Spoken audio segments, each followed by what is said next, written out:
Hello, beautiful people. So it's about 9:30 a.m. on Monday morning. I saw that a lot of you watched my Friday video where I dropped some bombshells about questioning my entire life and basically called out that I thought it was all a lie, that the DNA tests didn't match up with the story I've been told,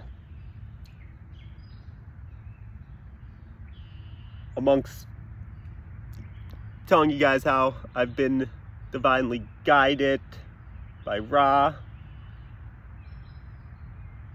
And for anybody who's been following along on this wild ride, you know that something's going on. I've been clearly not doing this for fun, but the last 2 weeks I really switched gears to kind of teaching history and how I saw things going, as opposed to what we've been taught and what we are programmed to believe is reality, is history, is the truth behind everything. I've challenged all of that. I've gone after the Catholic Church, organized religion as a whole. I've talked organized crime, corruption in government, psychology, just a variety of topics. I've told you guys that I've been training for this my entire life. At the time, I was just guided to say that. I didn't know how everything would come into play and why me, of all people, would be the ideal spokesman to break open the veil that is the illusion that we are in. But after the events of this morning, it certainly makes more sense. I've always said that everything matters. Everything we do in our life is leading to something. It serves our purpose, and that becomes clear as I solve this mystery.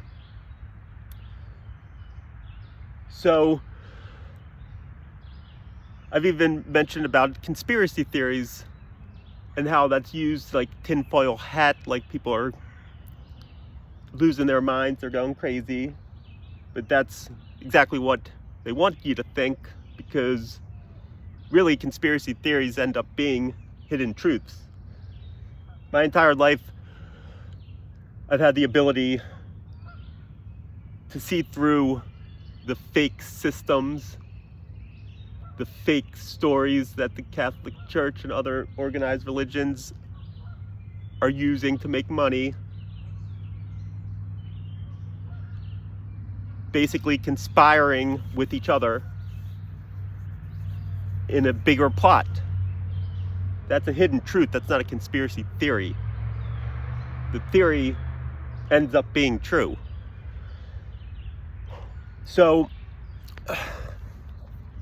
you might ask, like, everybody knows I said I came back to my hometown for a reason. I didn't disclose what that reason was. I now know it was so that I could, from a higher frequency, an elevated, an ascended perspective. So the number 33 is significant. It means like you are a master teacher. It's an ascended being who know truths. If you are within the secret order of the Freemasons.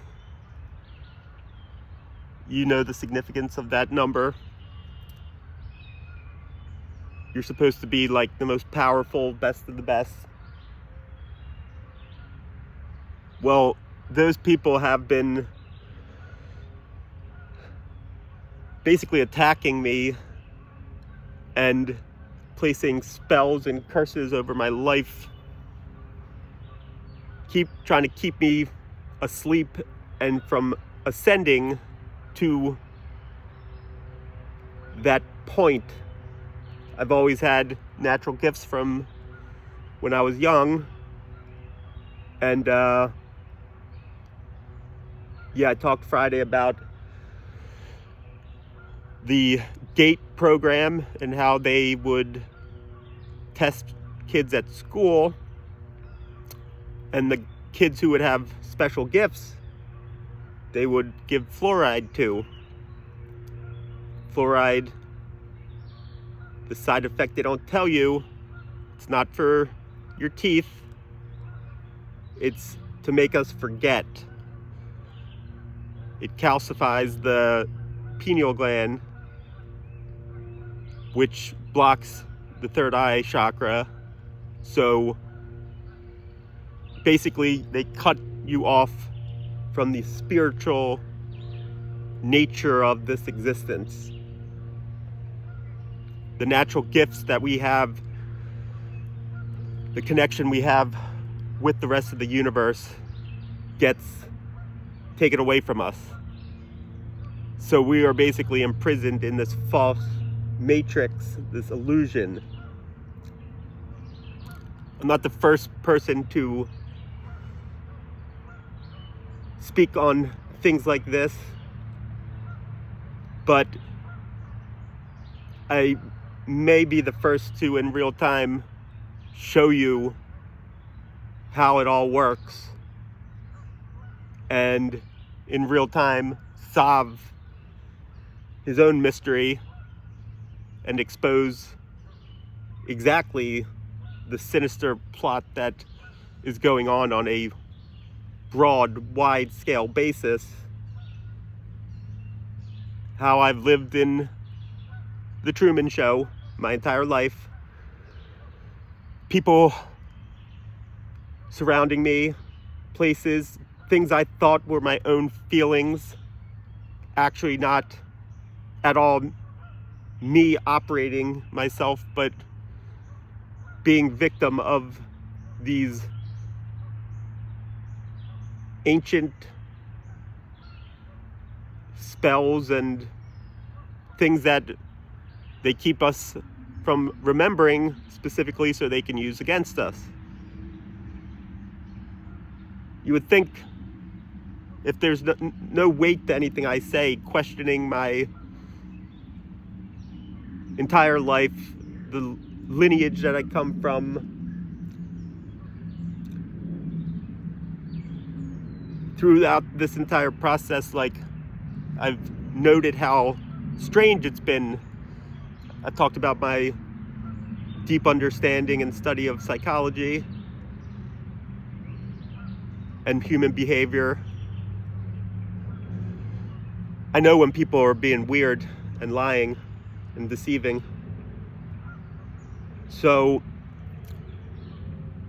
I find it very bizarre for me to... What's this spider coming after me?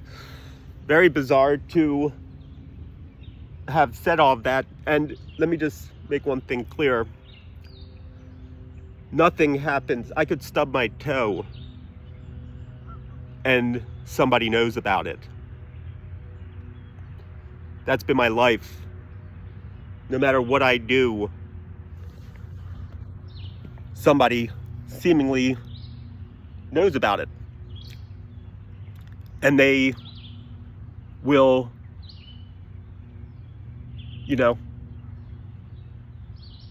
try to ask me if I'm okay. And I'm like, what do you mean? You just stubbed your toe. Obviously an exaggeration. But all information in my life seemingly just gets spread like wildfire to all the people so that they can use it against me in the way that they do, the way that they know used to drive me crazy. Gaslighting, manipulating, deceiving, playing the game with a stacked deck. They had the information I didn't.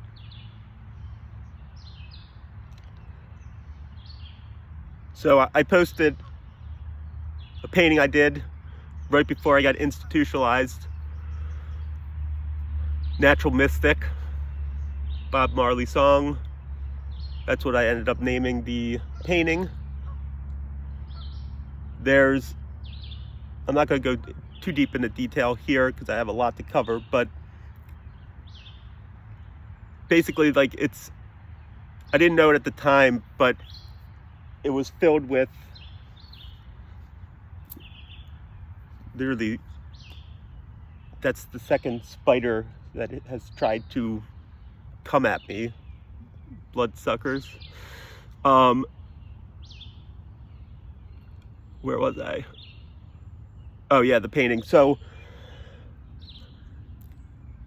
I didn't know at the time the extent of it, but there's all types of symbolism that would later play out in my journey.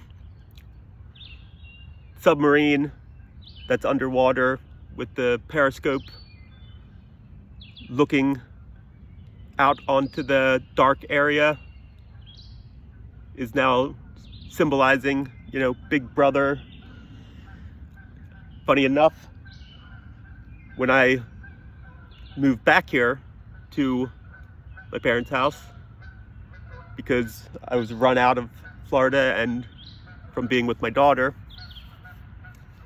I decided to read the classic George Orwell, 1984, which real quickly, there's a song by Incubus, who I discussed and gave the definition to what an incubus is and how that was a sign as well. But there's a song called Talk Show on Mute, and it is referencing 1984. 1984 is all about basically rewriting history. Whoever controls the narrative and what's true and what's not, that like as you go, there's this bigger, the New World Order, the Illuminati, whatever you want to call it, who basically controls history, what we learn, the systems, all that, and they alter timelines, they rewrite history to shape the narratives that mesh and gel with what they're trying to profit from and make money from, and to control their power. So yeah, I was reading that book. I guess I was a little bit lost on direction, not knowing what I was supposed to be doing, so I was isolating. I was in hermit mode in my parents' house in a bedroom. So I read that. Obviously resonated with me. I didn't know how much that would end up being exactly what I'm going to expose, but just another example of how, everything in my life has led to this point right now. So let's go back to what happened after Friday. Basically spent all weekend in the bedroom painting, primarily for the most part. Nobody said a word to me. like I said, everybody always knows everything. I have spies always watching my social media. I know I had a lot of views on those videos. No doubt that there's people behind my back talking. The people who aren't involved certainly probably think I've lost it. The people who are involved, nervous, scrambling, trying to think up the latest narrative to spin and try to lie to me about what's going on. But I'll say again, I've yet to be disproven about anything I've said. Not one theory, not one thing I've put out there has anybody definitively came to me with some sort of information that disputes it. I've taught about media, the way they control through yellow journalism and propaganda. Edward Bernays, how he's a spin doctor basically of information, who just happened to has ties to Sigmund Freud, who's one of the famous psychologists of all time. For us to not think that these people are using psychology against us, it's undisputable. There's nothing you can say. Like, that's exactly what they're doing. Like, if spiritual warfare is too far for you to go, like that's too alternative, at the very least, it's hard to argue that psychological warfare isn't a common practice that they implement. So even the most conservative of people should be able to recognize that. Otherwise, you're probably a lost cause. I talked on Friday about,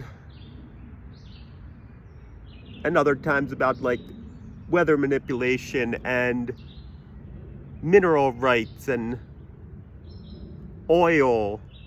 I went back to the Industrial Revolution and talked about the school system and how everything was designed to enslave us and keep us in these 9-to-5s, and for these psychopaths, these people who have demonic attachments and lack empathy, or only out for their self-interest, and in keeping this myth, these lies, perpetuated for what they would hope is eternity. And they're very successful at it because they have a whole arsenal of ways to do it. They control everything, and everything connects, as I've been trying to prove over these last 2 weeks. Everything connects. We are all one. We all connect. God is within us. We are a creation in His image. We have the capability to tap in to the divine, to the higher powers, to untap our gifts that, if we're in the image of the gods, we possess. That's not a huge leap to believe. If you believe we are created in their image, that would and should include we have the abilities that they possessed. As I said about, like, Isis, the first depictions of her in Egypt was of a real woman, a human woman. She was a real person at one point who walked this earth, who was enlightened, tapped into her gifts, and became the myth that we now know. But then there's been organized religion that came along and profited off of Jesus Christ and the gifts that he tapped into, just like ISIS, just like plenty of other figures throughout time. But they chose him because, you know, the whole crucifixion thing. They don't embody anything about Jesus Christ or his message. His message is the same message that I've been preaching this entire time. It's the same message that anybody who works for good and is filled with light preaches. Throughout time, it's the same message. It's transformation, it's death and rebirth and healing and remembering. That's the message. I happen to embody the same qualities as a lot of these figures. It's been written in my DNA, my code, my life path, like I was hidden in plain sight. Not knowing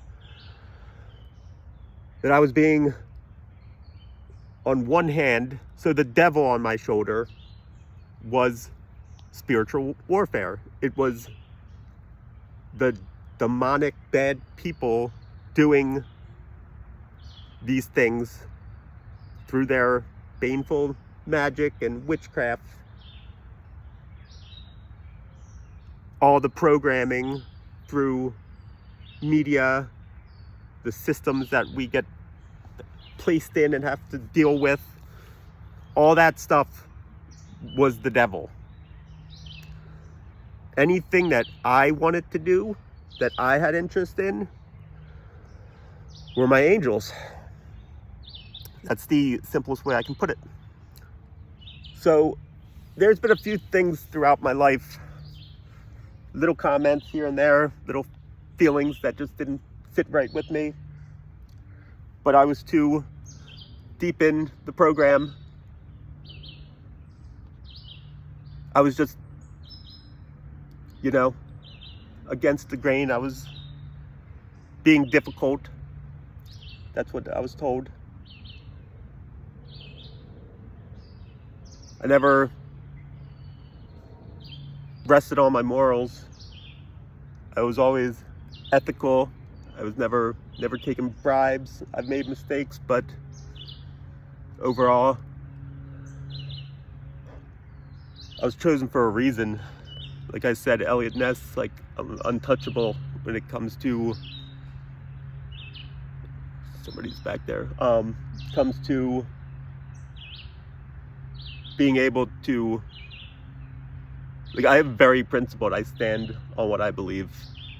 As you could probably noticed over the course of the last few weeks.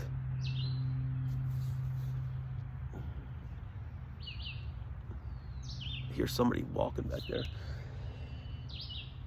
So, yeah, throughout my life, there's just been certain things always bothered me. I felt like I was caught in a loop. People would always treat me the same way, no matter how nice and kind and helpful I was to them. It just always felt like I couldn't win. Well, I find out that that's because they're either part of this bigger plot, or they get fed stories, lies about me that aren't true, that scare them off. Talked about my dad setting me up with the job after college. There's some other connections I've made that solidified my theory that everything is connected. I will do the history lesson for today, or a little bit of geography and fun facts about Catskill Mountains, and then I'll go deeper into what it all means. But just keep in mind everything that I've claimed, the inheritance, that nobody seems to know what I'm talking about.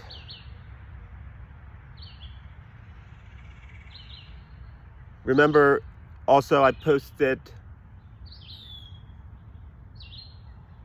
it was, I think, That's Life was the title of a post where I talked about the Frank Sinatra song and described my time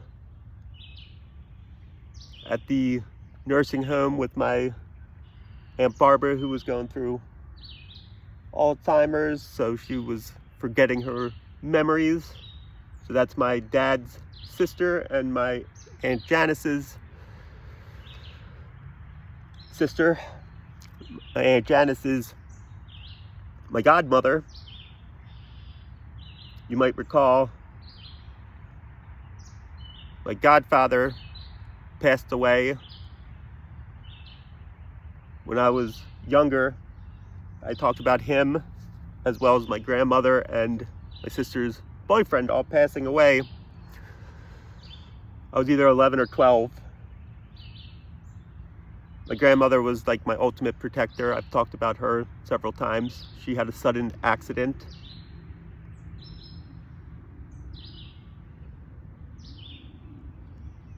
After that, I lost the only person that I fully trusted. But I also mentioned my sister's boyfriend, who everybody else in my family ignored me all the time. They wouldn't ever pay me any attention. He was a good guy. He at least like came out, played basketball with me.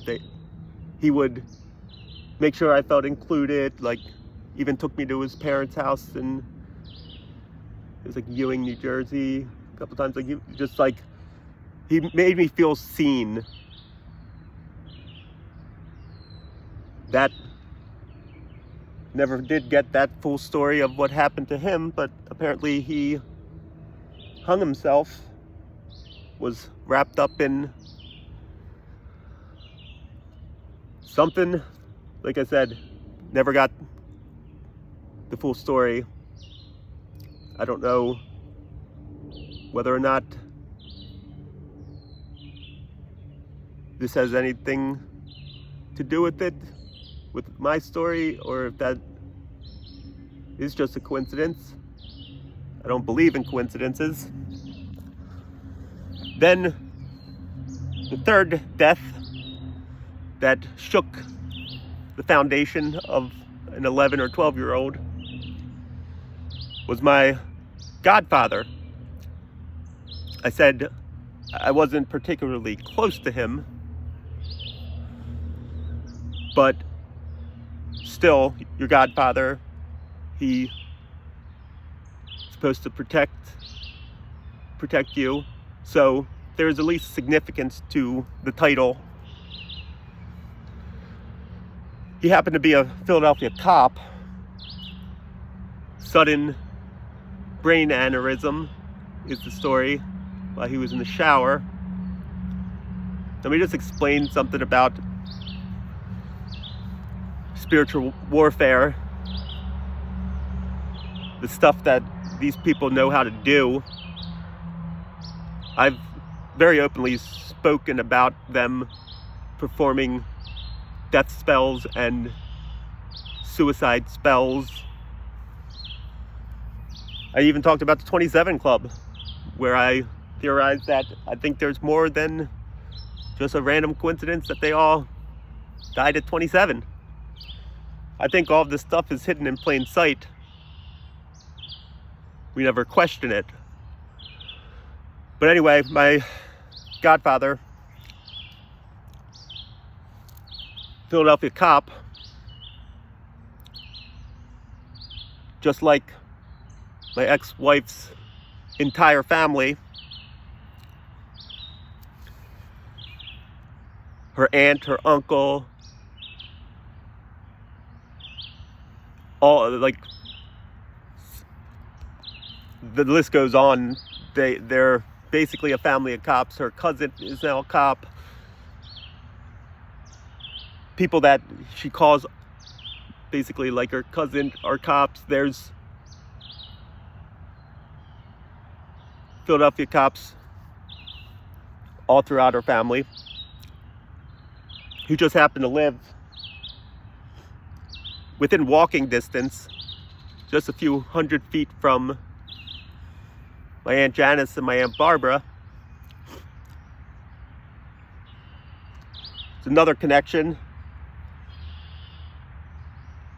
that I think probably plays a role and makes sense. My Uncle Jim happened to be a Drexel alumni himself. You might remember that my in-laws are prominent donors to the Drexel Alumni Society.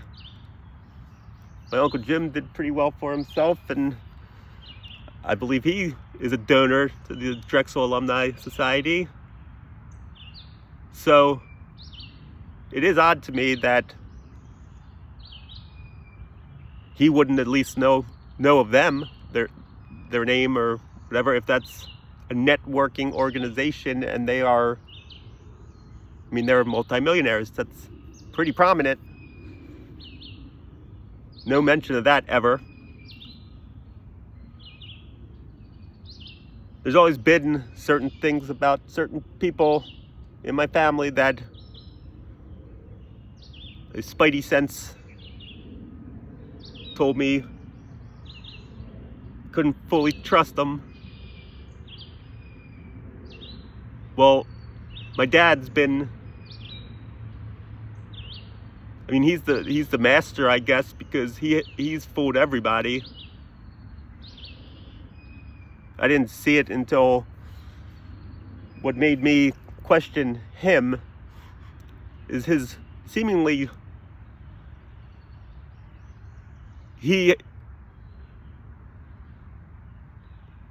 the real thing that set off the alarms was when I finally filled him in with everything that was going on, and that I was dealing with these narcissists, and they were trying to take Riley from me, and I was working on the nonprofit, and I opened up to him. I told him I was painting and everything. This was a long conversation. He said, "Could you send me a painting?" Remember, I never had any creative expression because they were stealing my creativity through this magic and through keeping my third eye closed. So the fact that I am doing this set off alarms with him, I'm sure. So I just poured my heart out to my father, sent him a painting. It was the Inside the Baffling Mind, which is very personal to me. There is a lot of symbolism in there. One is this idea that I thought I was a bad son, but an excellent father. So I was actually trying to be better because I was on my journey. I was trying to do my part to repair these relationships that had fractured. So I send him, after we got off the phone, this painting.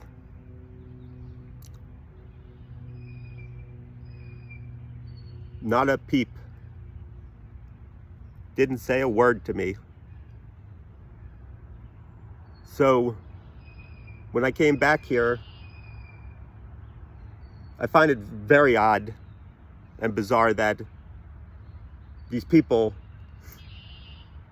are trying to take my daughter from me, that my parents themselves had me institutionalized, and were talking to them behind the scenes to do so. they claimed ignorance and that they were manipulated. It's not the case at all. They wanted to make it appear as if I was crazy so that they could all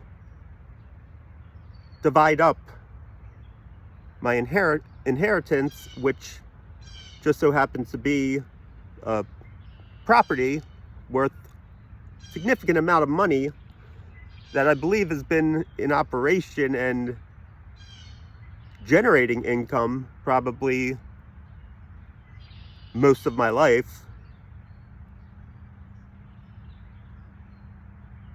Not to mention, I've talked about attempts to kill me and how there's a life insurance policy that was taken out. And, I'm telling my parents all this stuff. And it's just like we're talking about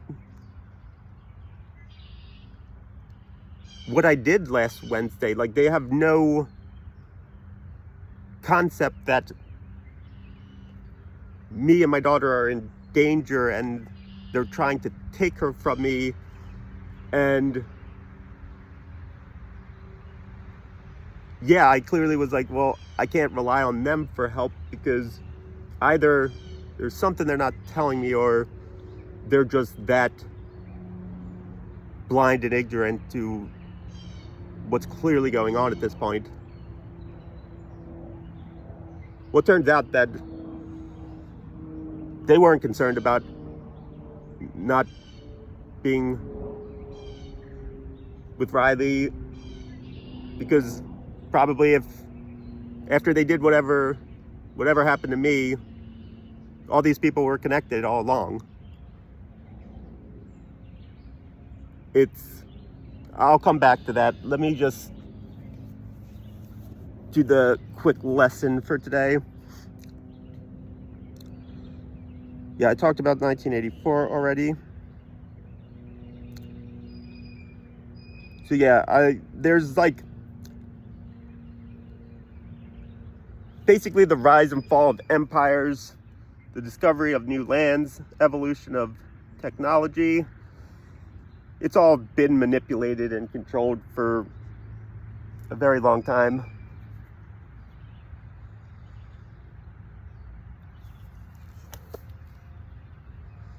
So Yeshua had a prophecy talking about the hidden ones who were scattered across the world, hidden in plain sight, but held in their DNA the knowledge, the fragments left over from the real truths, the history. I talked about it too, about the Mandela effect and timelines and retrocausality. How there's echoes left in our mind of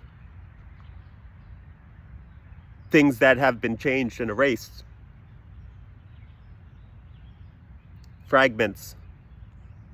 So even if they rewrite history, fragments of the actual truth still remain within us. We're all connected. There's a collective consciousness. So if I remember it, everybody can remember it. And I remember it. Lucky for everyone who's not part of the darkness, chaos, playing the role of Apep in the story of Ra and Apep. But back to Yeshua, he said, "For there is nothing hidden that will not be disclosed, and nothing concealed that will not be known or brought out into the open."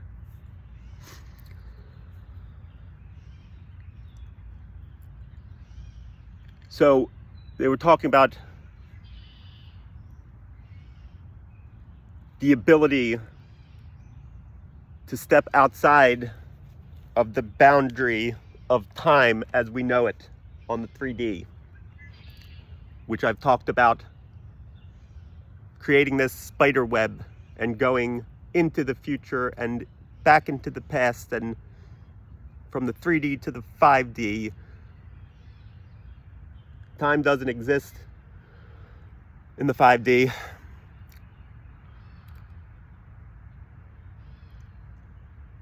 I can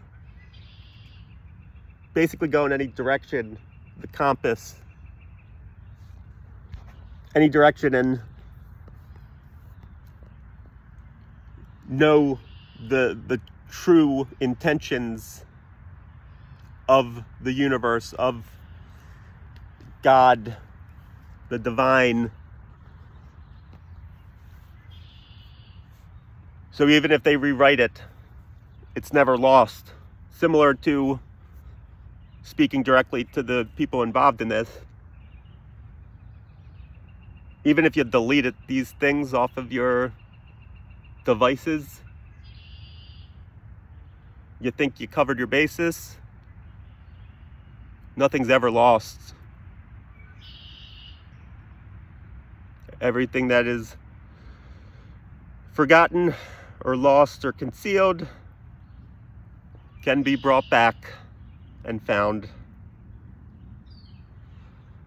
So there's been this powerful elite bloodlines who have been controlling the narrative and rewriting history this entire time. They've taken like a blood-bound covenant to, at all costs, keep power and control, and basically self-interest, chaos, hedonism,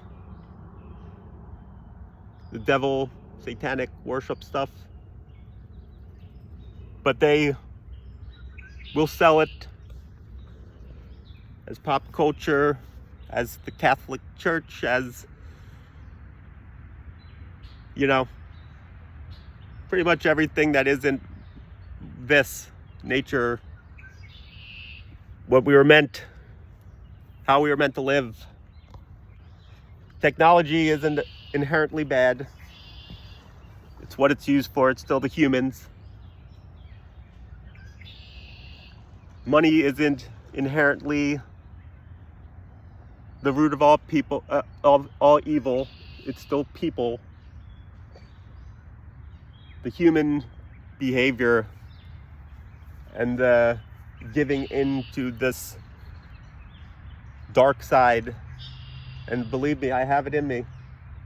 I've fought it many times, more than you guys have any idea, the darkness that I've seen, yet stood and faced, dealt with, and defeated. These people obviously could not do the same, but just to wrap up the thing about 3 deaths that occurred, spiritual warfare is real. This black magic stuff is real. Death spells, suicide spells, all this stuff exists. They've been relentlessly performing them on me. I know what they feel like.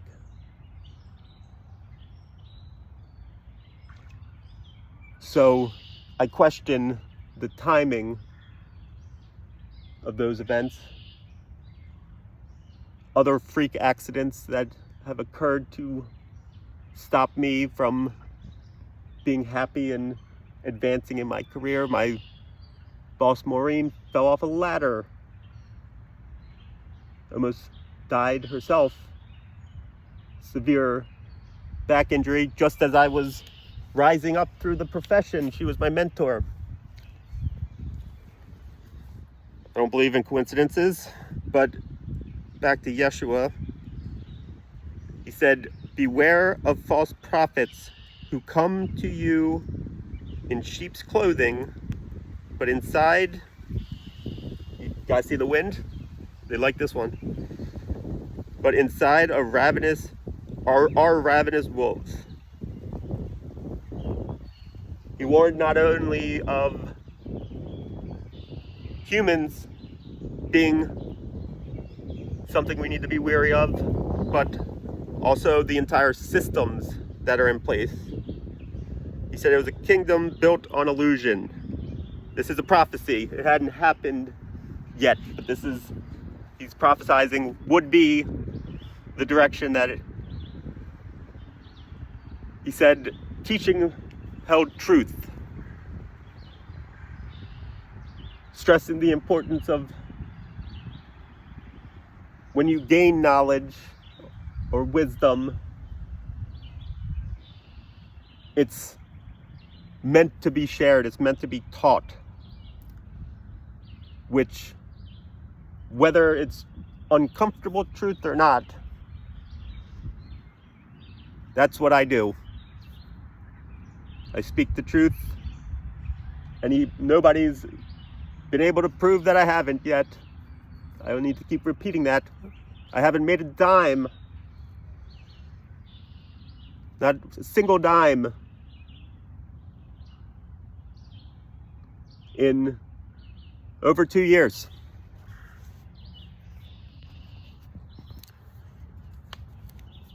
I'm a pretty smart, capable guy. I attempted to get employment many times. I launched my own real estate business before, again, coincidentally, that was the time we decided to move, and I got a million other things thrown on my plate that led to me just being done with real estate.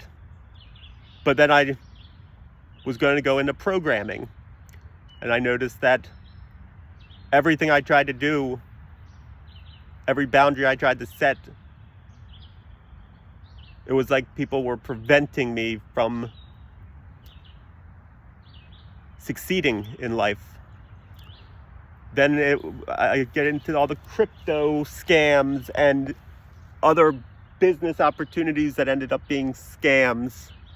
One after the next, every job opportunity just was a scam. It wasn't real. And I kept ascending, and I realized that this is all totally fake. Everything. So I put my complete and utter faith in the divine, in God, in the universe, and I said, none of it matters. They assured me I was going to be all right, to keep going the way that I was going. So I trusted them through it all. And they did not let me down, because I do have a lot of money that is rightfully mine, and a property in the Catskill Mountains that belongs to me.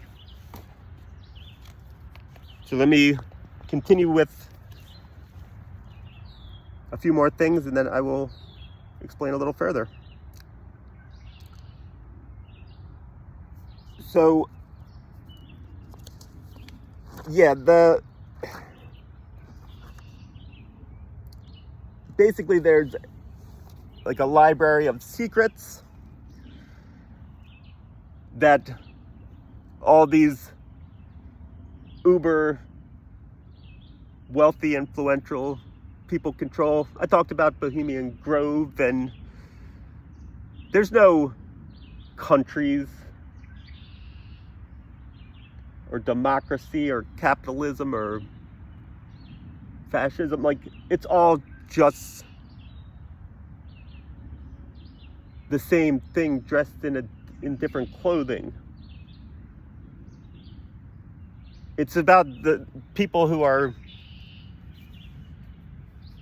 on Team Dark that have no morals and just will lie, cheat, and steal to protect and make money for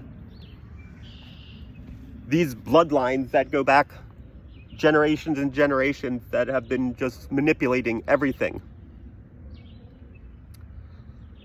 So, language is long forgotten. It's basically not just knowledge. It's a weapon. It's a tool for control. You have the information, you have the knowledge. That's why teaching is so important. Because without it, without this knowledge, we've been allowing ourselves to be prisoners. But luckily, as I've said, it's time for the enlightenment period. I've said that my role for the future is very important. I am part of the hidden ones that will help rebuild and bridge the gap from the world you used to know to the new one. I will come after exposing all of these people, not just in my story, which you'll be shocked at how high it goes, how many people are involved. But I'm talking, there's a lot of victims, specifically children. They have the purest energy.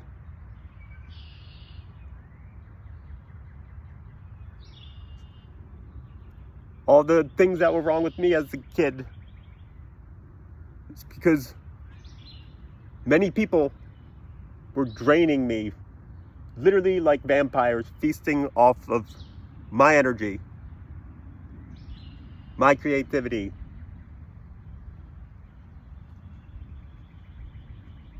They do the same thing to my daughter.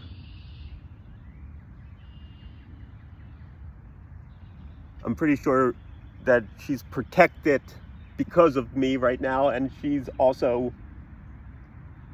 a highly spiritual and advanced being, honestly more mature and higher elevated than the majority of people in this world. She gets it, and that's the thing that scares me. Because that's how I was. And that's the exact type that these people will make sure they program and condition to be just like one of them. That's what their goal is. To take somebody like that, filled with creativity, filled with enthusiasm and energy, and just such a pure soul. They had like dress up day at her school. She wanted to go as an artist like me. She was the one who inspired me to even start our love, our unconditional love, and her passion for art was what got me to start painting, to support her, because I knew she really liked it, and I want to make sure she knows she can do anything she wants. She wanted to go as an artist. Her mom and her grandparents decided she should go as a pharmacist. The same thing that her mom does. The same industry that pumps us with drugs so that we forget.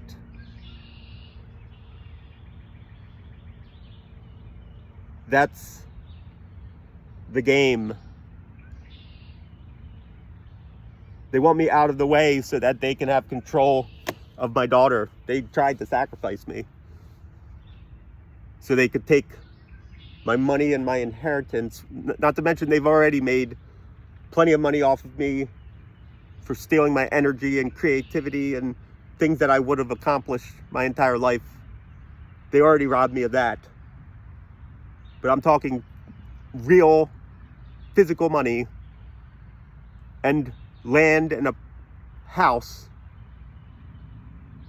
that they were going to kill me for. When that didn't work,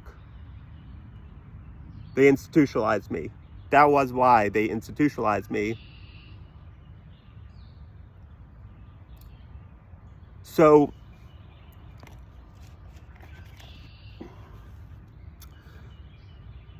there's said to be vaults under secret mountains. There's truths etched into the fabric of time itself. But Yeshua promised that all hidden things will be brought to light, for there is nothing covered that will not be revealed, and hidden that will not be known. So that's what I've been training for. Apparently I am the key that will open the floodgates of this knowledge to come back to us, for us to remember. So let me just tell you a little something about the Catskill Mountains. A physiographic region, Earth's landforms into independently distinct, mutually exclusive areas independent of political boundaries. Let me read that again. Earth's landforms into independently distinct, mutually exclusive areas independent of political boundaries. So that was based, I didn't write the date, but it was like early 1900s, the three-tiered approach by Nevin M. Fenneman in the early 1900s. I wish I would have written a date, but regardless, if my understanding of independent of political boundaries, would that not make it a sovereign region? Would that not be free to govern and operate independently, like it says here, of United States or any other political boundary? Has anybody else ever heard of that? I sure haven't. That's weird. It's part of the Appalachian Mountains, southeastern New York. Named for, the name is Catskill, I guess, is from the Lenape Native American tribe, which I'm sure were treated very hospitably by, I don't have to go down that rabbit hole. I think we've been there enough. But yeah, so it was originally land of Lenape Native Americans that was stolen from them, and then apparently, based on it being a physiographic region, it appears that it should be some sort of neutral zone, like free, independent, sovereign area, which I've never heard anything about anything like that. But apparently that used to be a thing. History doesn't teach anything about that. So it says it means highlands of the Esopus. So there was an Esopus Creek, which has sandstone and shale and deeper limestone. So one of the first things when I looked up this some information about the Catskill Mountains was about the Jewish people. And one of the things that came on Google was, why don't the Jewish people still go to the Catskill Mountains? So here's what it said. Jews could partake in distinctly American concepts of leisure and consumption while still maintaining their religious practices. So this was a very popular destination, I guess, where all religious practices were supported. Not anymore. I guess the Jewish people don't feel welcome there.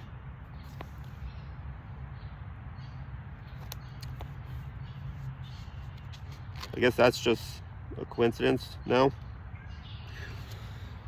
So, let me just, before I go deeper into the conspiracy theory, let me explain a little bit about sandstone and shale and deeper limestone. Remember when I talked about the hurricanes in North Carolina, the fires in Los Angeles, weather modification, mineral rights, oil rights, my theory about like BlackRock and other people just buying up the properties and the smart cities that they want to build and all that stuff. Well, remember I talked about the Superfund site and the appraisal I did for the Bucks County Redevelopment District, and funny, the project that I worked on, that I spoke of, but never went into detail about, just so happened to be for a company called Williams Transcontinental Gas Pipeline. They provide flow of natural gas throughout the country. Specifically, like I said, I ran this project for a very long time with lawyers and a bunch of other appraisals. Like, I'm very competent in running things. I said my boss fell off a ladder. That was at the start. I was like a young 20-something, literally new to this profession, given the keys to run this. It was the most profitable thing that our company did. There were billions of dollars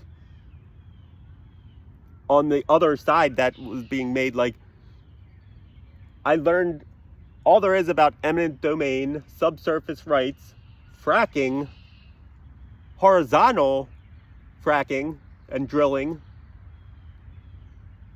that just so happens to be terrible for the environment, killing the earth, dangerous, very dangerous. You might say, what does that have to do with anything you're talking about and your story and all this? You just happen to know where and what kind of, remember I talked about knowing all the soil types and everything from my time doing Dow Chemical?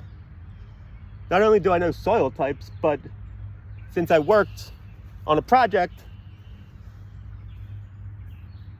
that basically I was ethically and morally the one responsible for making sure that, so there was easements that ran the pipeline. So for those who are in the Philadelphia area, in Chester County, there was a stretch of like 7 miles. That was I did multiple projects for this same thing in different areas.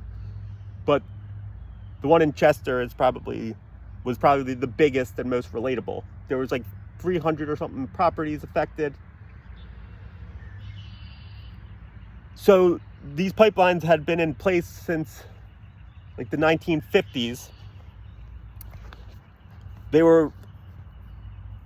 There was pipeline A, B, and they were installing pipeline C. So there was a 75-foot wide easement that ran a 7-mile stretch through Chester County, Pennsylvania. They had to expand these easements, which is giving them temporary access. Then there's work area, and then there's permanent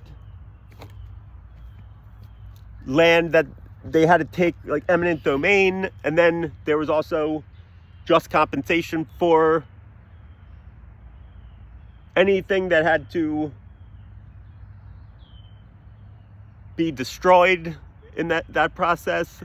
There's a lot of things that played a part in this whole number that you get to, like what's fair to pay the property owners. Granted, I was working for the company that the pipeline company hired us to do this project, but I still held my ground and made sure that, even if they weren't happy about it, but like I at least made sure they didn't get screwed additionally even after this inconvenience. But anyway, my boss fell off a ladder, so I by myself ran this project that had so many people involved that I had to stay on top of it for years and years and years. So this concept and image of me that they paint, that I can't take care of myself, is a joke. It's always been a joke. But additionally, I know a lot. I've had a lot of life experience. And I just happen to know about fracking and how limestone, specifically the deep limestone, is a very porous rock. Shale is literally like a porous rock. It's I think a higher portion of the limestone is like shale. It's like very brittle and porous. So the process of horizontal drilling goes down into the ground, and then they shoot water through. So it goes into the ground, then horizontally through a pipe. And there's like perforated holes in the pipe where they then like pressure wash, like blast the fragments of limestone to untap the natural gas that's in the bedrock. But in doing so, they contaminate the water, and it drains and, absolutely devastates the environment. This entire process is very bad for the environment. And I've talked about Nikola Tesla and his efforts to bring us sustainable, clean energy back in the early 1900s. I've talked about the pyramids being power plants, just like the one that Tesla was trying to build, but J.P. Morgan destroyed and took away his funding. We have the technology and the advancements, that none of this is necessary. We don't have to do any of it. We don't have to ruin the environment to make other people wealthy off of controlling, just like I talked about the diamond industry was just a marketing ploy. Like, diamonds aren't rare. It's a made up, fabricated industry that the beers controlled the supply, then a good marketing campaign raised the demand, and they controlled the price. It's simple economics. Something that isn't rare, mined by slaves, like the blood diamonds, all just so that one company can, the people who are at the top, make billions and billions of dollars off of, because we somehow have given it some significance, some value, because it sparkles and we think it's pretty. Like, that is an absolute fabricated industry that doesn't need to exist, that doesn't need to us to spend that much money on. And I'm saying it's all that. Look around us, it's all that. We don't have to drill for gas. We have the technology and the know-how to bring clean, sustainable energy. Tesla could have done it. The Egyptians did it. I'm not an engineer, chemical engineer. That's my father-in-law. Interesting. All throughout the world, his clients are these companies. These companies that he provides lubricants and things to mine for oil and natural gas and other things that are destroying the planet. The planet that literally speaks to me and guides me so that I can actually deliver this message, because, like I said, I'm trying to create balance and harmony. I need the people to be balanced and to heal and not destroy the planet in the process. If we can stop doing that, then the planet can heal. So you see the cause and effect? The planet's literally asking us to stop doing this stuff. You can think anything you want, but that's the underlying message. Like, the plan is written, like, we were supposed to have free, sustainable, clean energy, not what's happening. The Egyptians had it. Whether you want to believe it or not, it's very much true.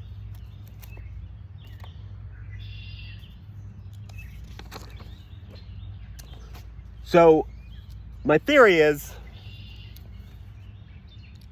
and I'll explain after I give part of my theory, how I came to be so confident that I have a property in the Catskill Mountains that people have tried to rob from me and steal, to what I believe is probably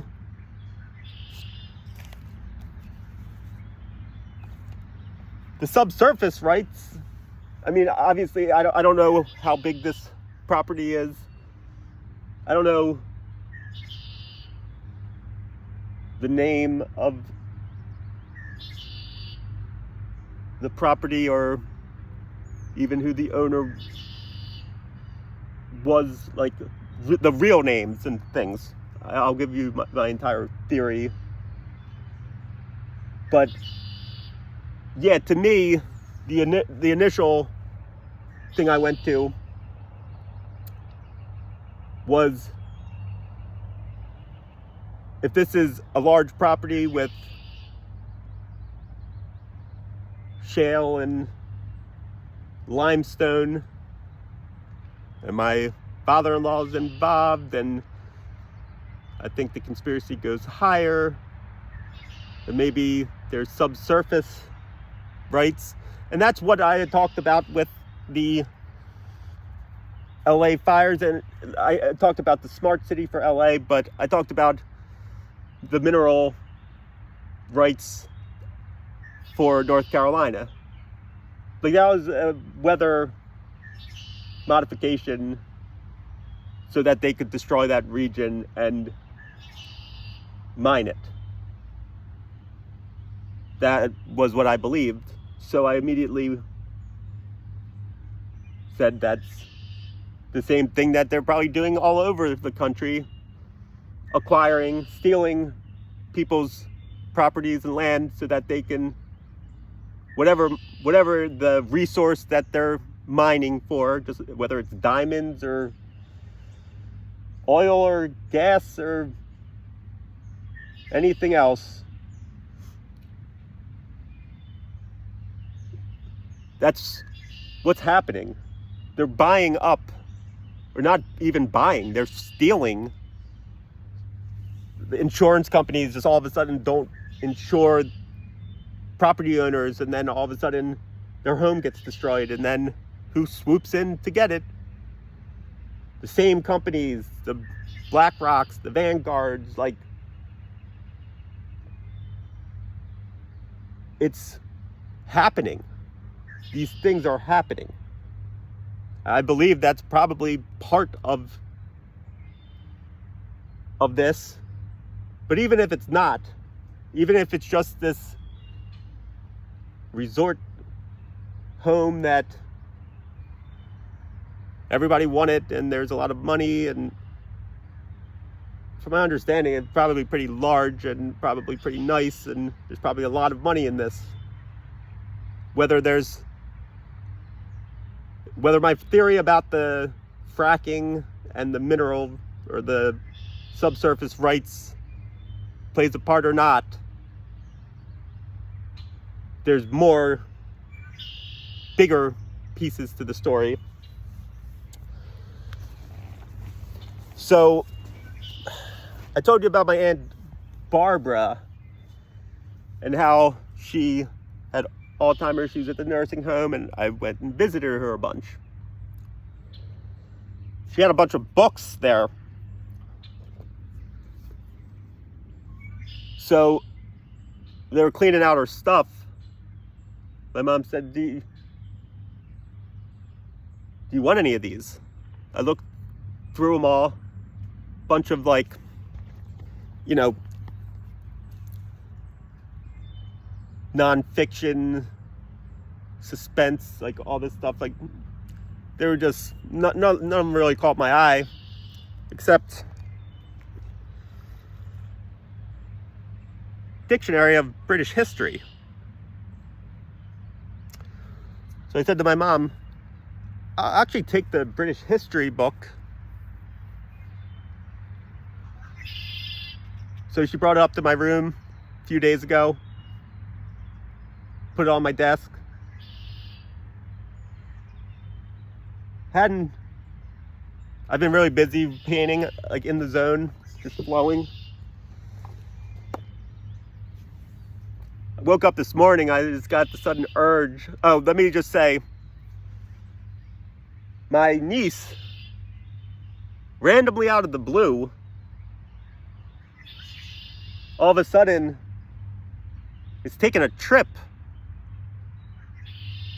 up to the Catskill Mountains with a couple of her friends. And she left like yesterday or something. Like, she's not really an outdoorsy type.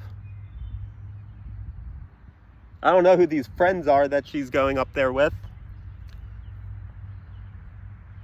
The Catskill Mountains, why are they going all the way up there? Like, you would think like the Poconos or something. Like, we've never been to the Catskill Mountains.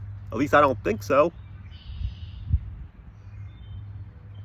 Maybe have I been when I was younger? Was that one of the things that they made me forget? So that struck a nerve with me, like something's very fishy about that. Additionally, when my Aunt Barbara passed, there was a bunch of stuff in her room that could have been used for the nursing home. But my Aunt Janice insisted. And my Aunt Barbara, all of a sudden, when she had Alzheimer's and she was talking, sounded very religious. Which is funny because my dad and his side of the family, who's just my two aunts, never were religious. There's no religion talk. Then my Aunt Jenna said, no, I need you to bring all that stuff. It was a big fight with my mom. Like, my mom was the logical one. Like, whether it gets used here or donated to where you want to donate it to, it's still getting use. Like, it's still going to people who need it. But my Aunt Janice insisted that I do the work to box it all up, and I should be grateful though, because my Aunt Janice does so much for me. That's what my dad made sure to say. I've always been grateful. I would have done it, but it didn't make a lot of logical sense to me. What my mom was saying is actually correct. Like, if it's getting used, if somebody needs it, like, but she insisted that I bring her this stuff to donate. She said to her husband, who passed away, my Uncle Bob, some relative of his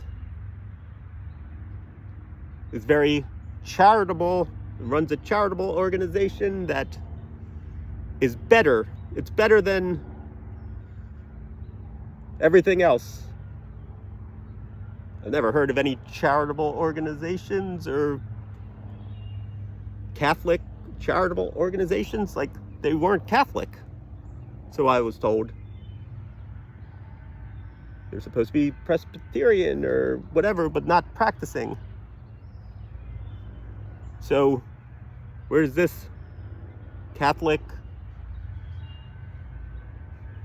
charity come into play? Talked about how my parents and my aunts and uncles just, like, all of a sudden came into what seemed like a lot of wealth when I was like 5. How everybody in my family used to be in Catholic school. So apparently very religious family on my mom's side. Until they weren't. I didn't go to Catholic school anymore. My cousins didn't go to Catholic school anymore. My brother and sister didn't go to Catholic school anymore. No religion. No talk of religion. No talk of emotions or spirituality or anything. A family once was Catholic, but right when I could start remembering stuff, all of a sudden they weren't anymore. And my dad's family, who never was religious, when my aunt has Alzheimer's and doesn't know what she's saying, seemingly becomes religious. And my Aunt Janice, who wasn't religious, all of a sudden cares so much about donating to the Catholic Church. funny. Odd, right? Odd stuff. So I know I've been on the right path this whole time, but I got the sudden urge this morning to pick up this British history book. I was told we were from Scotland. That's where it's supposed to come from, which, you know, the UK, Scotland's one of the islands, but I just happened to open it up, and wouldn't you know what fell out? And let me just say that my sister, who's my niece's mom, just so happened to be the proprietor of the will, or the one who reads the will and divvies it up, I guess. Like, she was the one responsible. I think it's proprietor, I don't know. But I haven't heard one thing about whether or not I was included in my Aunt Barbara's will. I don't know if anybody's received anything from her passing. I've made it pretty clear, like, I'm not that type of person who's going to, like, what did I get, demand it. But I knew they were hiding something. Like, I find it hard to believe that there'd be nothing left with all this death that's surrounded me my whole life. I've seen all this jewelry from my gran that all these, my cousins and everybody wears. And my gran, who I said was like my person who protected me, didn't leave me a thing. All this death. Little old Greg gets nothing from anybody? Interesting. Well, my Aunt Barbara left me this little book. And what falls out of the book? A pamphlet. Salesian Missions. Well, what is that? I guess that's a non-profit that just so happens to be located in New Rochelle, New York, not far from the Catskill Mountains. Catholic-based organization. Remember how I said Aunt Janice just happened to live right around the corner from my in-laws' entire family, within walking distance. So the Salesian Mission, let me tell you a little bit about them.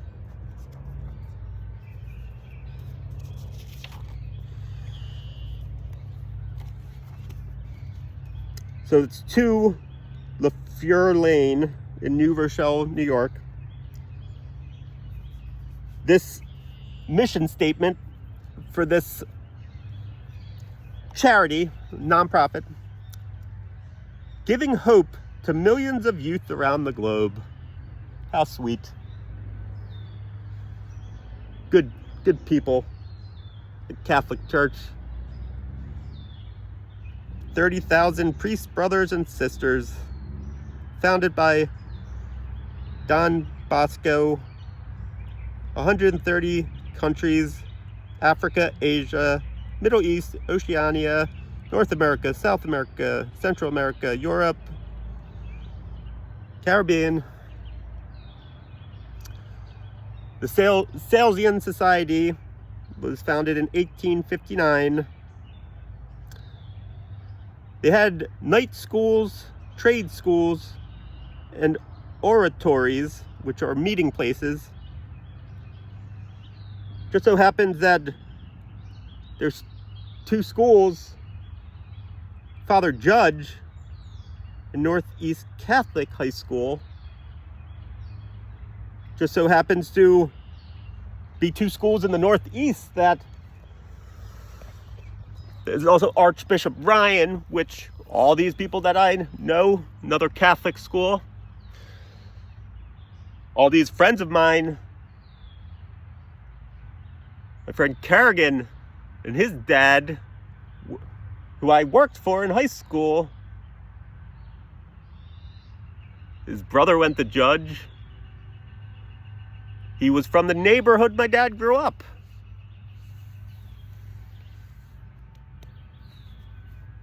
A lot of other people that I've been able to make connections that appeared to have gone way back, but weren't really friendly or knew each other, or so it appears, right?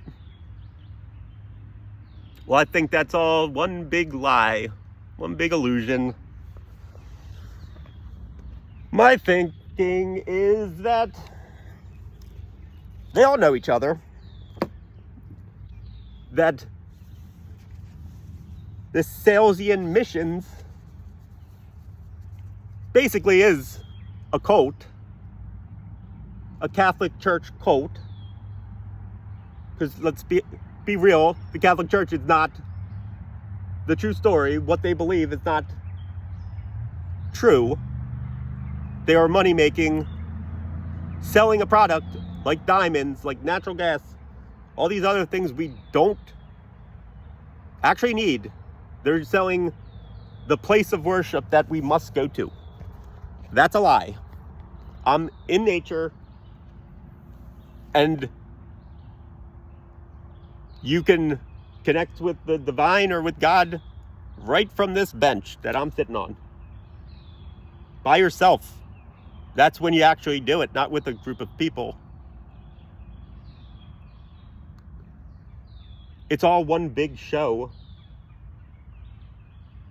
So, my theory is that my Uncle Bob, who always had a liking to me, he passed away sometime, I forget the exact year, but I'm wondering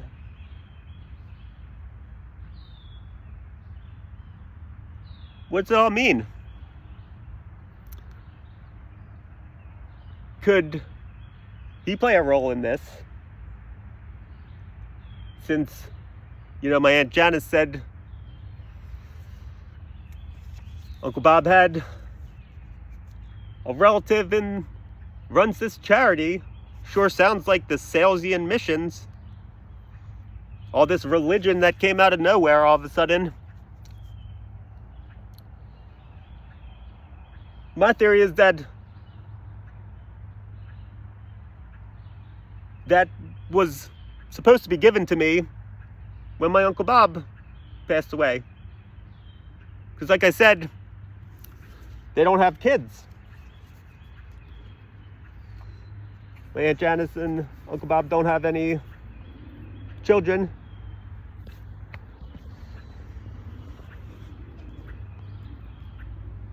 I think that I was originally left this thing a long time ago, and then I believe that my Aunt Barbara, being the oldest of the family and stuff, they put it in her name. So when she was passing, they needed to, I overheard my mom say something, or my dad say something about not having the original will. There's a lot of shady stuff. Like, where's the original will, Melissa? A lot of talks about different lawyers to do all of this. What's so complicated?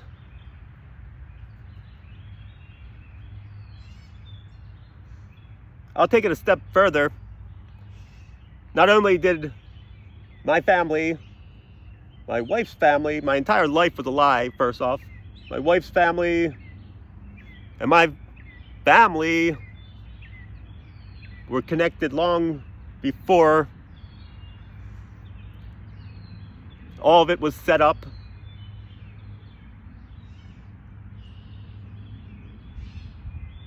All these people literally just in the cult of the Salesian missions. My guess is that Lindsay and her family, the religious family that she came from, were part of the Salesian missions. Basically, at the high end of this organization is just a satanic cult that performs black magic and rituals and all that stuff. That's how the wealthy tap in. It's a networking organization that literally operates like any other cult. They go out and they recruit the innocent people who they indoctrinate and bring in, and then they use. It's literally a cult that has run my life, and I didn't even know what it was until this morning. That would explain why the Catholic Church suddenly disappeared from my life when I was 5. That would explain why I was given fluoride after being tested for remote viewing and ESP and psychic abilities and all the things that, all these gifts that I probably possessed. They made sure I forgot. And they all created this big elaborate story why they literally did spell work on me, sucking my energy, wasting my time, stealing my money.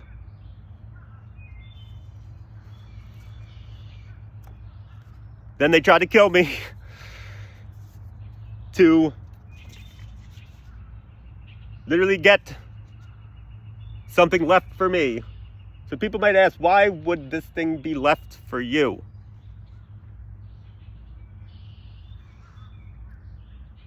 I don't know. Like I said, my DNA test doesn't quite match up with the story that I was told. So, is my dad my dad? I don't know. One way or another. Maybe, maybe not. Maybe my Uncle Bob is. Or, at the very least, my Uncle Bob didn't have any kids. Maybe he saw something in me that I would be the only one that wouldn't do something exactly like everybody else ended up doing. I'm the generational curse breaker who had gifts as a child. And people never said a word to me about it, that I possess these gifts. All these people die around me. A cop from Philadelphia.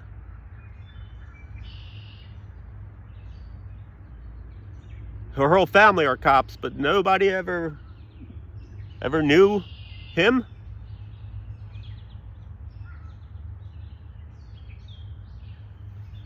It's just strange. All these connections live right around the corner. I know my Uncle Jim went to night school too, which didn't the Salesian Society say, oh, yep, night schools. That was one of the things that they used to do, and meeting places.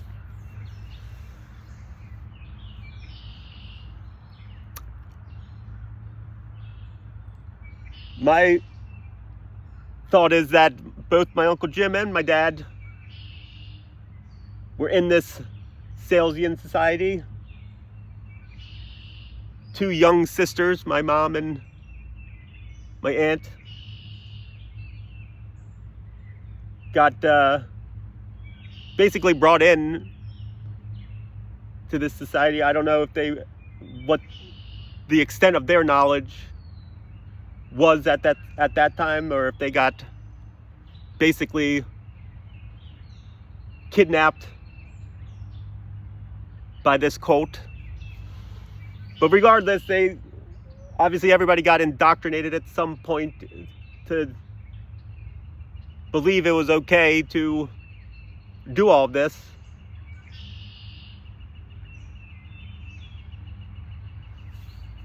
But yeah, I mean, I've been talking about all of this type of stuff for 2 weeks.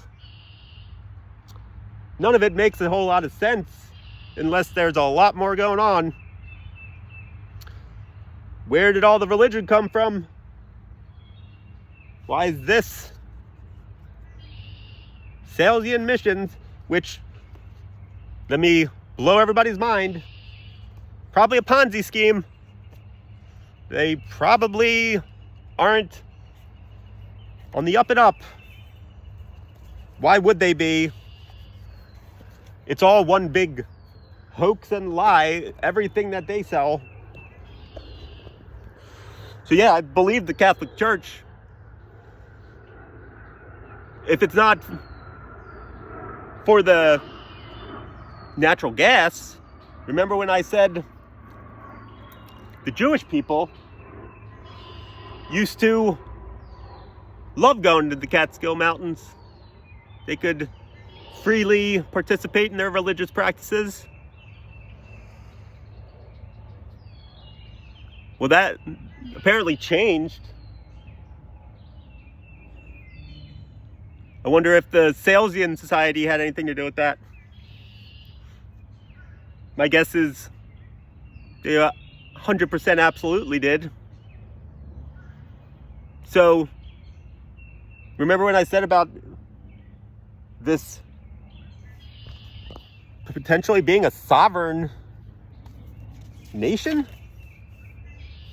A physiographic region? Earth's landforms into independently distinct, mutually exclusive areas independent of political boundaries.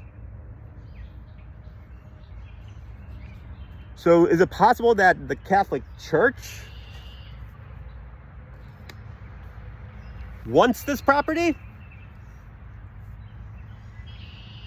If not for the natural gas subsurface rights, just to, at the very least, control it so that the Jewish people don't have their ability to go up into beautiful nature and connect with the same God that we all worship. We just call him something different. But you find it in nature. The Catholic Church knows it. They know all of it. They have all of the information of the things that I talk about. So, if you don't want people to worship the real way you worship, if I have this big plot of land, and remember, nonprofit that I was trying to launch, that they made sure it didn't happen yet. It still will. So you're talking about a guy who's trying to share the real information, has a nonprofit, and is left land out in nature where you may actually not even be governed by the United States government. That is literally could be a sovereign section of this country. So you're talking about a place potentially like many, many acres in nature where all people are welcome, free of their religious affiliation, to come enjoy nature and connect to God, the divine, the universe, whatever name you have for him. Am I getting that right? So you would think that that man that I just described would be a threat to the Catholic Church, wouldn't you? Who has this information and has been hiding it? You'd think that a man who was high spirituality, high morals, integrity, has a connection that is unbreakable and extremely strong with the higher powers, has all this life experience and knowledge through all different walks of life, has sat at tables with multimillionaires and on the street with drug addicts, can speak, can write, can produce art, worked his absolute behind off to launch a nonprofit by himself, has a million other ideas that he could implement if he just had some help, that are all good for this world. If you imagine that guy having financial backing and a free sovereign space in nature to welcome all, yeah, I think that's the exact type of guy that they would do anything to stop.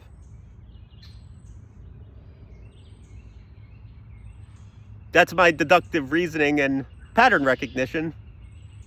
You know, I just piece together all the things that don't add up.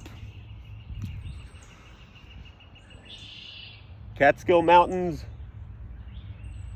miraculously religious family. Weird that my DNA doesn't match up, at least to the story I've been told. And a million other things that I could sit here and describe piece by piece. But like I said, I don't really care if anybody believes me at this point. I never really did. I'm truth and justice. I call judgment to people and this type of behavior, the immoral robbing and stealing and deceiving and manipulating of not just me, of the world.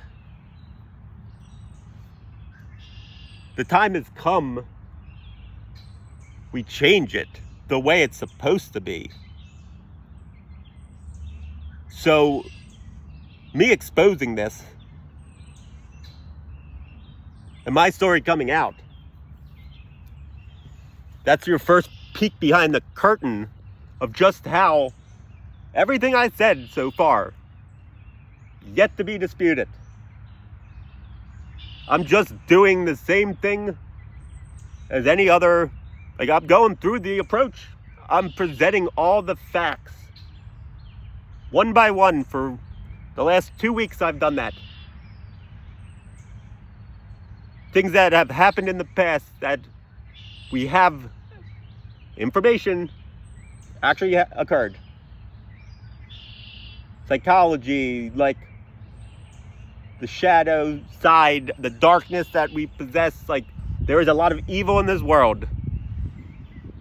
Willing to do anything for power and control and for money. It's what runs this world.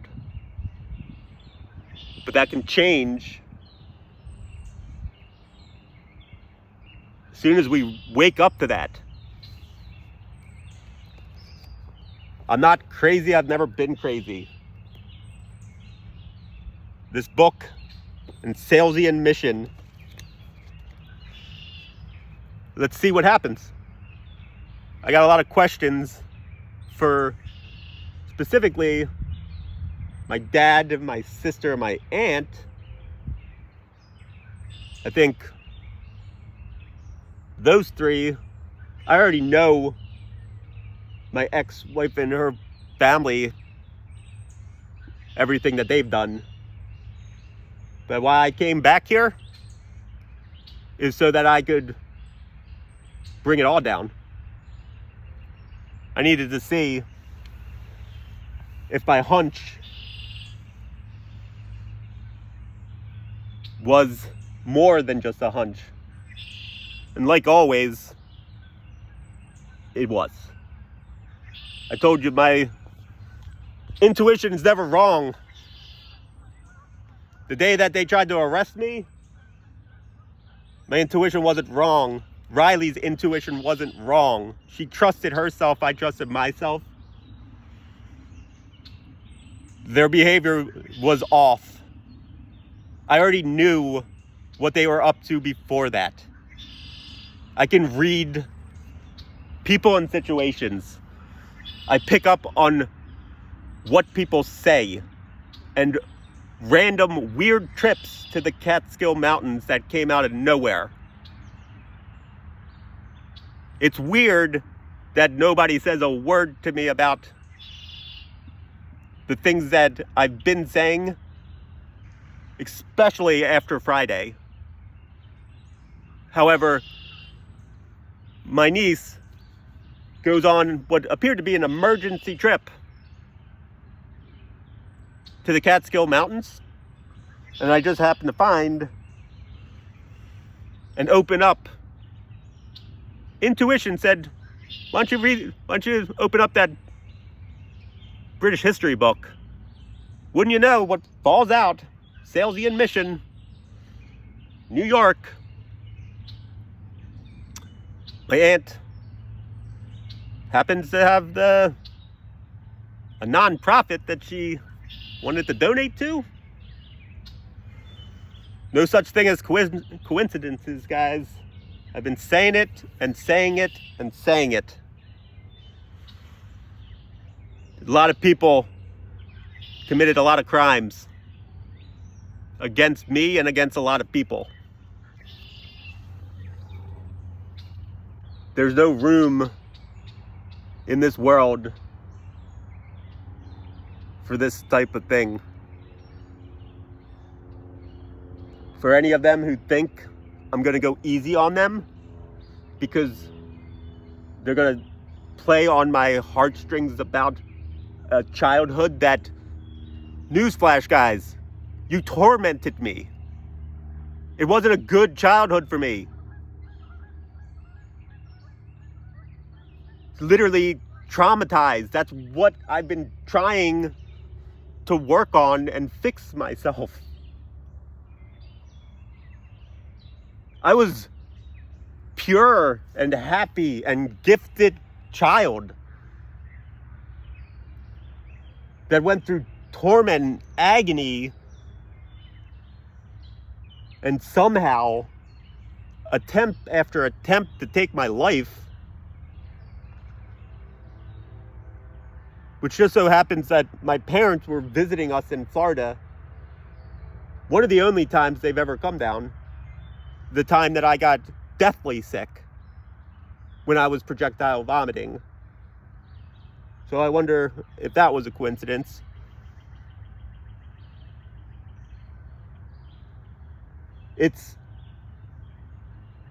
I've been literally tortured and gone through hell on earth trying to figure out what was wrong with me. And it turns out God in the universe told me this. There's nothing wrong with me at all. It's everyone else. In fact, it's a miracle that I've managed to come out of this and still want to share this stuff with the rest of the world and humanity. But that's who I am. I don't hoard things. I don't steal things. I don't take things for myself. I give it to everyone, which hurts even more because if I had just known any of this, they all would have probably been taken care of. If it's as much money, as big of sum of money as and property as like it appears to be, there was no need for any of this. I literally am willing to help people. At least back then, I would have helped them do anything. And what is the appreciation I get? Like my dad says to appreciate my aunt for everything she did. Where's any appreciation for everything I've done? Literally, you guys have alienated and isolated me my entire life. Made me feel unwelcome. Yet I've tried to be the good son, the good brother, or good sister, or good brother to my brother and sister. Like, they didn't even, not one of my family members called with genuine concern when I was going through the divorce. And it makes sense now. None of them ever, like I was gifted and everybody just looked at it and was like, we're going to just take advantage of this kid.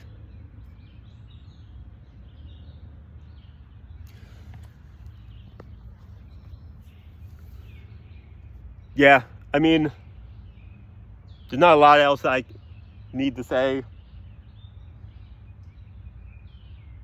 I already know how this is going to end. I'm going to go viral. They are going to all get caught and arrested, and this is a real thing. This is the truth.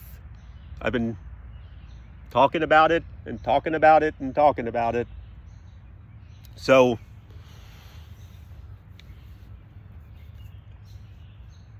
you believe in miracles? You believe walking on water, rising from the dead? Well, I guess you just witnessed one man somehow solve his own murder plot and fake life that he's been living, and then turn around and help millions and millions of people to see just how deep and dark the situation really is. We need to heal. It's time. One way or another, that is the plan. That's the way that the universe is headed. The way you used to make money and do business isn't going to be the way anymore. It's going to be truth and love. Like operating, love is the highest frequency. That's why I was chosen.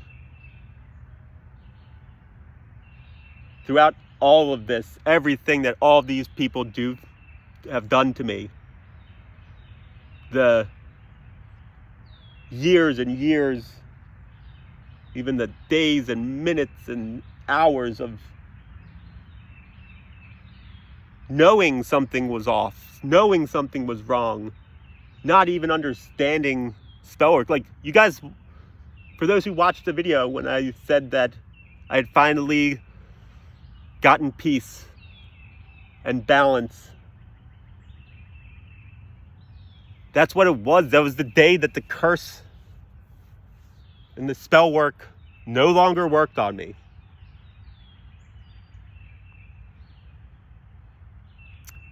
You guys saw it happen. I was literally under the spell or curse of black magic, which there are a lot of you that are too. You see things a certain way because that's how they want you to see them. But you saw, like a fairy tale,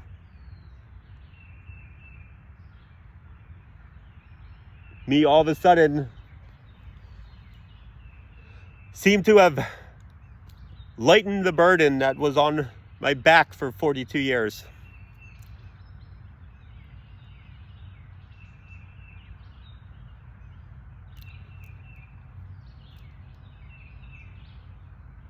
Yeah, if you don't believe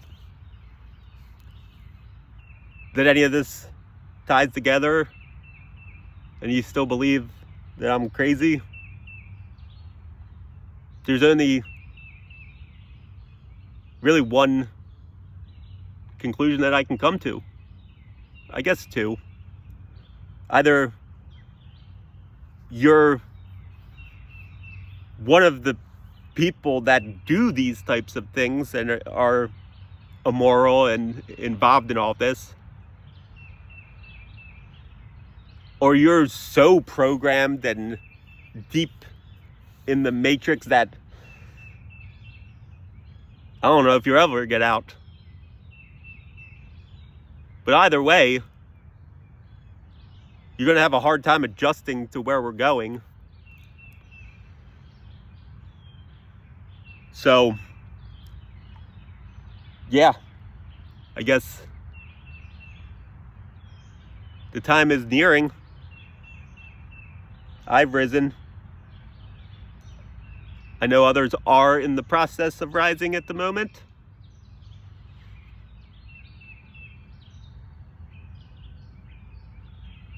Just like them on the other side. I know psychology. I trust the guides that I have. There's been a little bit of hidden messages in everything that I do.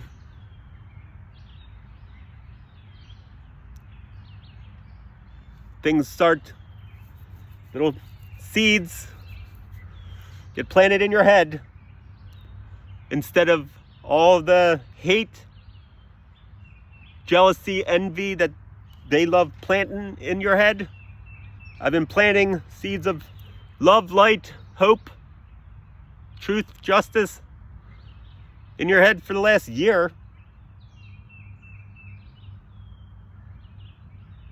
Slowly waking up your subconscious mind.